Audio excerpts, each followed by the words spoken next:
ನಮಸ್ತೆ ಎಲ್ಲರಿಗೂ, welcome to coach life. ನನ್ನ ಮೋಟಿವೇಶನ್ನು Indian football captain Sunil Chhetri sir. ಪ್ರತಿದಿನ 100 ಪುಷಪ್ಸು, ಪುಲ್ಲಪ್ಪು, ಸ್ಕ್ವಾಟ್ ಮಾಡಿ ನಮ್ಮನ್ನು ನಾವು ಕಂಟ್ರೋಲ್ ಮಾಡೋಕ್ಕೆ ಮೆಡಿಟೇಷನ್ ತುಂಬ ಮುಖ್ಯ. ಇದನ್ನೆಲ್ಲ ಮುಗಿಸ್ಕೊಂಡು ಒಂದು ಬಾಳೆಹಣ್ಣು ತಿಂದು ನನ್ನ ಅಂಬಾರಿನ ಎತ್ಕೊಂಡು ಗ್ರೌಂಡಿಗೆ ಹೊರಟೆ. ಮಕ್ಕಳು ಆಲ್ರೆಡಿ ಬಂದಿದ್ದರು, ಅವರಿಗೆಲ್ಲ ಲೈನಪ್ ಮಾಡಿಸಿದೆ.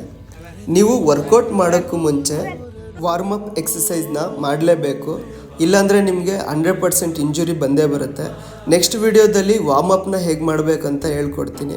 ಮಕ್ಕಳಿಗೆ ವರ್ಕೌಟ್ ಮಾಡಿಸಿ ಮನೆಗೆ ಹೊರಟೆ. ಮನೆಗೆ ಹೋಗಿದ ತಕ್ಷಣ ನನಗೆ ವೆಲ್ಕಮ್ ಮಾಡೋಕೆ ಒಬ್ಬರು ಆಲ್ರೆಡಿ ಕಾಯ್ತಾ ಇರ್ತಾರೆ, ಅವರಿಂದ ವೆಲ್ಕಮ್ನ ಮಾಡಿಸ್ಕೊಂಡೆ. ಇದನ್ನೆಲ್ಲ ಮಾಡಿ ಸ್ನಾನ ಮಾಡಿಕೊಂಡು ನೆಮ್ಮದಿ ಸಿಗೋ ಜಾಗಕ್ಕೆ ಹೋದೆ. ಸ್ವಲ್ಪ ರೆಸ್ಟ್ ಮಾಡಿ ಮತ್ತೆ ಅಗೇನ್ ಸಂಜೆ ಗ್ರೌಂಡಿಗೆ ಹೊರಟೆ. ನಮ್ಮ Sanju all India inter university national ಲೆವೆಲಿಂದ ಮನೆಗೆ ಬಂದಿದ್ದ.